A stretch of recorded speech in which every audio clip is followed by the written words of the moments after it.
Hi everyone, welcome back to the channel. In this video, we're going to be doing yet another example on differentiation. So let's get to it. So here we have an example. All they say in this question is find d dx of this function here, right? So this is another way of writing your derivative. You usually see them say find dy dx. Right? So in this case here, what they've done instead is they've written it with the function inside of it already. So what it actually means is that y is equal to the square root of x ln x to the 4. Right? That's what that means. And then you need to find the derivative dy dx. Okay, so this is just another way of writing it. Sometimes when they change notation on you, it can be confusing because there's lots of different ways of writing the same thing in mathematics. The trick is that you always need to just be consistent. Okay,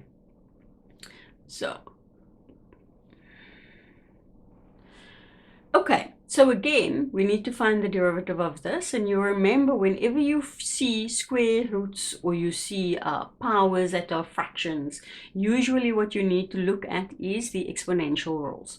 So we can write this as x ln x to the 4 to the power half.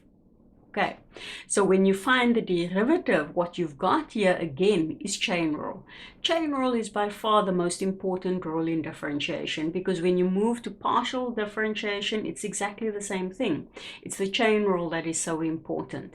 So here, the first part of your function is going to be the one with the half, right? So if I write this here is the first part, right? The second part is going to be whatever is inside of the bracket. So I do the derivative of the first part. So you've got a power.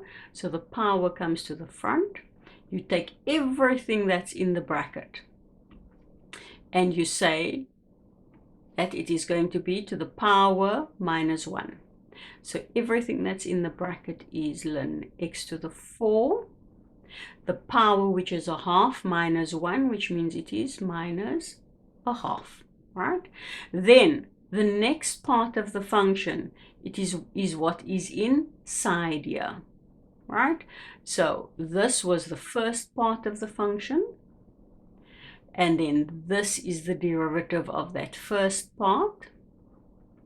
The second part of the function is this one here, okay? Which we are now going to add. So the derivative of the second part, if you look at what this function is, you have a x here and you've got a ln x to the power 4 here, right? So what you've got is a product. So the first part of the product is x, the second part of the product is ln x to the 4. So when we differentiate this number 2, we're going to have to use product rule, which means we have the derivative of the first part of the function, which is 1, times the second part of the function, which is going to be ln x to the 4, plus the first part of the function, which is x, times the derivative of the second part of the function, which is ln x to the 4. So the second part, when you find that derivative, that itself is chain rule. So then we say again, we have to do 1 over x to the 4, because that is the derivative of the ln part, times the derivative of 4x, which is going to be 4x cubed. Right?